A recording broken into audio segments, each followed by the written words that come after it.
Social cohesion is by no means a new concept. It has very long-reaching historical antecedents.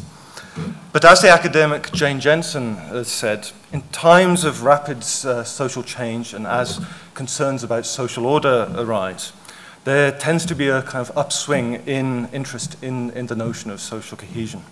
Coming down to the specific project, the fundamental aim was to begin to develop a framework for conceptualizing as well as measuring social cohesion in the country as the government begins the process of developing a national strategy on social cohesion, which is, I think, due in draft form towards the middle of next year.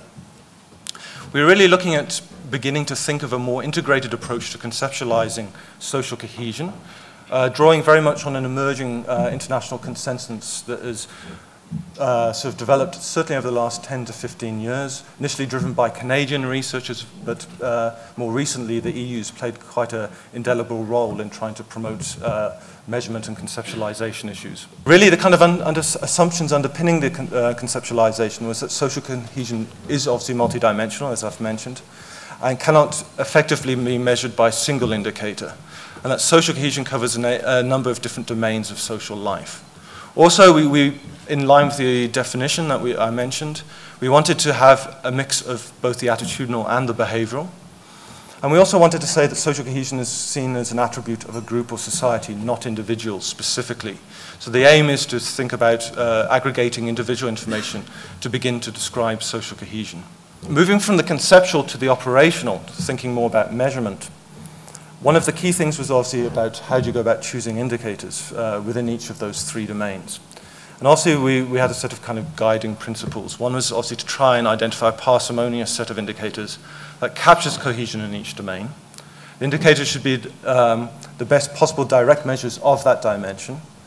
The indicators should aim to try and measure major features of that form of cohesion, not conditions experienced by relatively small numbers of people or areas. And also we wanted to acknowledge that individuals may score relatively high in one domain but poorly in another. So we assume that social cohesion is additive or cumulative rather than cancelling. This is a measure of mean scores on levels of social trust against, and this is what that line represents, is gross national income per capita in each country. And the key message is that wealth matters to social trust. So it raises the fundamental question about whether is social cohesion actually a post-material concern. Here we're just seeing, again, between 2003 and 2009, broken for the country and by population group, views that feel that race relations have been improving in democratic South Africa. We can see that there has been signs of improvement over the interval for the most part, except a slight erosion amongst the coloured respondents. But on the whole, we're seeing signs of emerging consensus that race relations are definitely improving. Tolerance of foreign migrants. Unfortunately, we do present as extremely xenophobic based on comparative data from 30 or 40 other countries. And I thought this was quite interesting. We've shown between 2003 and 2009, we've broken down xenophobic sentiment by geographic type. And we can see in the lead up to the xenophobic violence of 2008, particularly in informal settlements, we saw a kind of escalation of xenophobic sentiment.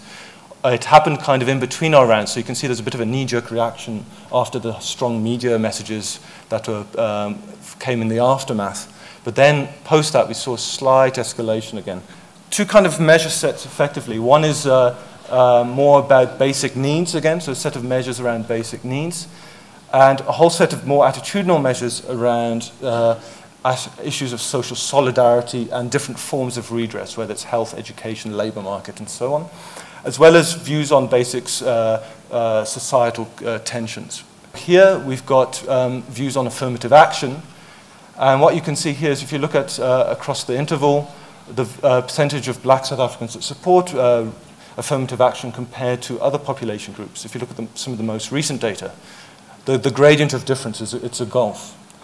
In terms of our next steps, we have begun engaging with policymakers and other non-state actors, but there clearly is a need for much more in terms of discussing the conceptual framework, refining and supplementing the cohesion indicators, discussing and coming up with an agreement around appropriate weighting and aggregation methods, but also ensuring the best possible fit with emerging social cohesion policy regime in line with outcome 12 in the national vision.